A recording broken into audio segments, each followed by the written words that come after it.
I want to talk a little bit about UAP Task Force, which is the continuation of ATIP, Advanced Aerospace Threat Identification Program. UAP Task Force was instituted because members of the Senate Select Committee on Intelligence wanted to get data and information about UAP incursions into highly restricted military airspace. Now, Chris Mellon was instrumental in getting briefings to the Senate Select Committee on Intelligence, and it was through those briefings that they recognized the significance of this UFO reality. And so then they decided upon themselves to initiate within the fiscal year 2021 intelligence bill to set aside some money to get the different agencies within the US government to provide them with information on UFO reality. My argument in this video is that the highest level officials within the Department of Defense that are actually briefed on UFOs, none of them think UFOs come from Russia or China. None of them think UFOs come from North Korea. All of them have assessed, and this is just my opinion, that UFOs are of unknown origin. Now, this is extraordinary, isn't it? I'm here to tell you, in my assessment, that there are basically two worlds on this planet Earth. There are two worlds. There is the world of you and me and our institutions who don't have the forensic data that the US government has acquired over decades to be able to say with 100% confidence that some UAPs simply do not originate from this planet, from human civilization. The highest level officials in the Department of Defense, they do have an understanding. They have been read into the reality that the United States government has acquired a very large amount of forensic data over many decades, solidifying their viewpoint that UFOs do not originate from this planet. And I want to argue that the head of UAP Task Force, if he was to come forward, and I'm going to say that I do think he will eventually come forward, as Lou Elizondo has. Now, granted, it's a little more complicated because the current head of UAP Task Force is currently employed in the US government, whereas Lou Elizondo is not. But this whole disclosure process is escalating. I predict that if and when the UAP Task Force current director comes forward and he gives his opinion on UFOs, he is going to say exactly what Lou Elizondo has stated. And that is that Lou Elizondo said him and his colleagues within the US government all unanimously assessed that the UAP they were studying, they don't come from China. They don't come from Russia. This is technology from an unknown source. And so there's a disconnect. There's a big disconnect. You get the people like Sarah Scholes and Michael Shermer and Mick West and Neil deGrasse Tyson. They're ignorant. They're ignorant.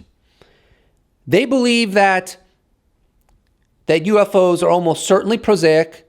They believe that the idea that the highest level officials in the DoD know that UFOs do not stem from human civilization is pure fantasy. It's pure, but I don't think it is. And my assessment that is not pure fantasy. It's not just something that I'm pulling out of left field. I'm giving you this assessment as an analyst. Now, maybe I'm a bad analyst, right? Maybe I'm not objective. Maybe my assessment is wrong. Oh, all possible. But that's irrelevant to the point that after me putting in as much effort as I can from all the data that I've seen, my analysis is that It's for example, Lou Elizondo had the highest level evaluations for his performance at the Department of Defense. And we know this because Ralph Blumenthal, who's a journalist, said that he saw the documents for that. We also know this because George Knapp said he saw the same documents. We also know that Lou Elizondo at one point was an intelligence aide to the White House. I don't know what administration. So let's just look at that for just a moment. That means that Elizondo, at least there is an indication that he's highly competent. He reached a very high level of government.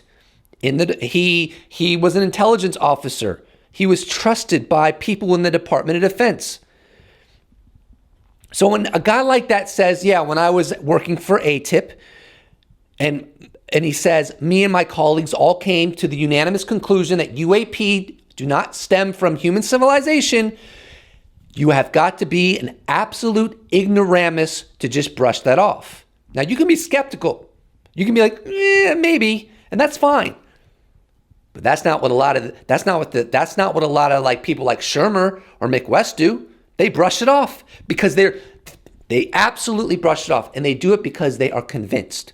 They are convinced that it can't be, and if it can't be, it isn't. See, I don't do that. I don't say it can't be, therefore it isn't. I say, let me look at the framework of what's going on and try to analyze it as objectively as possible. And all of this is sitting on top of decades and decades and decades of witness testimony, government documents. It's not coming out of a vacuum. So my analysis of this situation is not predicated on something Elizondo alone says. It's predicated on decades and decades and decades and decades of data. So allow me to make a prediction. And this prediction is predicated on my analysis of the situation we're in right now. What is going to happen is, well, first of all, the U.S. government has decided to finally break this open, the UFO reality. There are more than one faction within the U.S. government. So there are people that are high-level officials within the U.S. government that don't want disclosure to happen. That seems absolutely true to me. But there are other people who do want it to happen. Let's call them allies of disclosure. People that are working in conjunction with Lou Elizondo and Chris Mellon. They still have connections within the government. They have security clearances as we speak. I think they still even consult with the U.S. government. These are not cuckoos. So they have people in the government who are working with them. And there are people within the U.S. government right now who are supportive of the efforts of Elizondo, Chris Mellon, to the Stars Academy.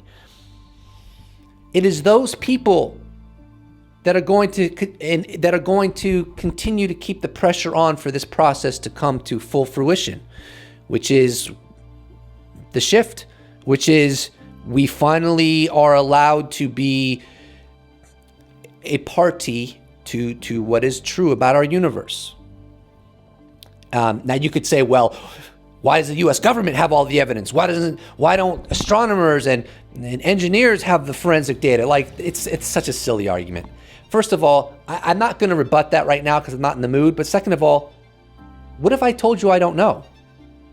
How is it relevant? The fact is, for whatever reason, the U.S. government, the military intelligence apparatus have the forensic data.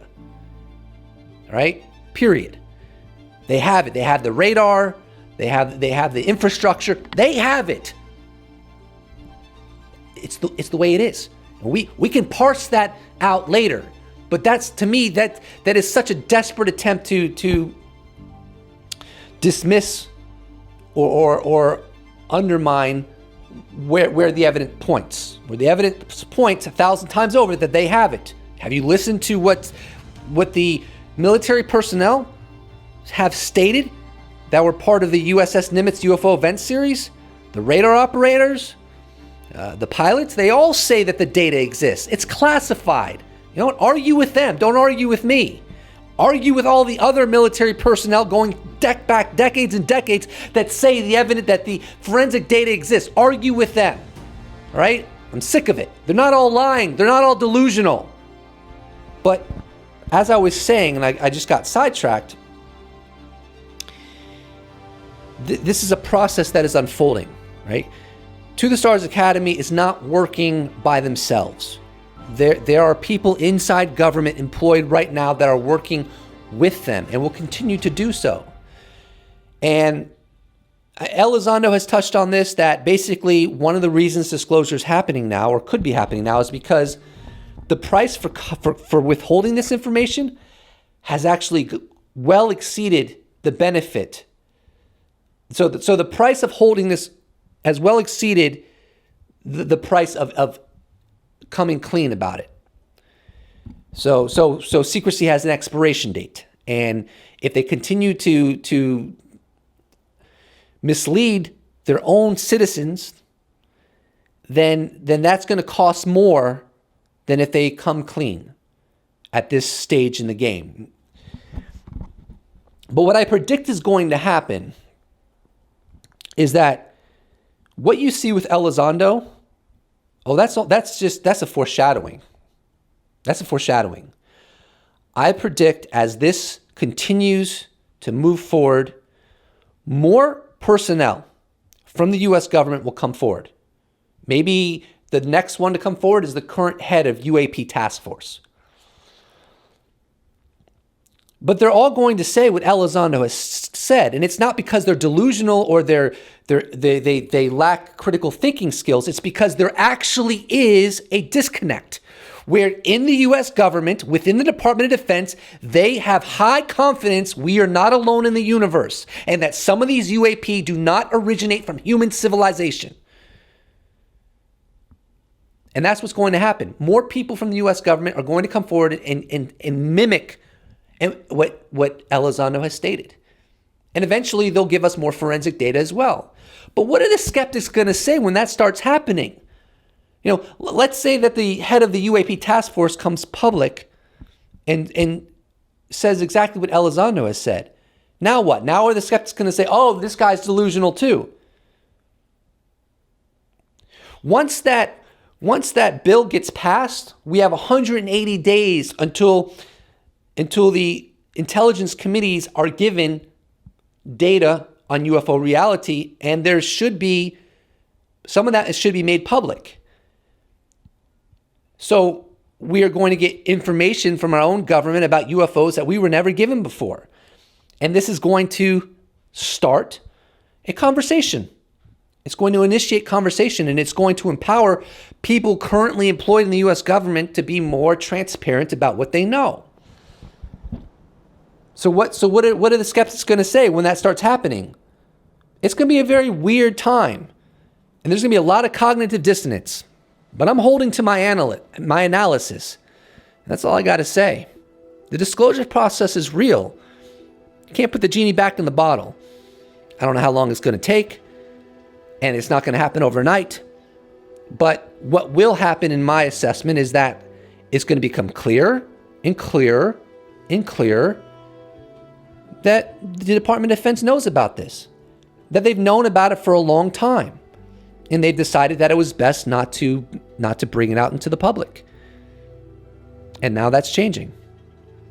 We'll see. I'm totally fine putting this all out there. You know, if disclosure is a pipe dream and it's never going to happen, 10 years from now, all right, make fun of me. But I'm putting it out there. I'll see you in the next episode. Special thanks to all my patrons and YouTube members, anyone who's ever bought a t-shirt, anyone who's ever hit that bell so they get notifications, anyone who's liked or commented on my videos, anyone who's ever shared my videos on social media. I couldn't do this without you. Thank you so much.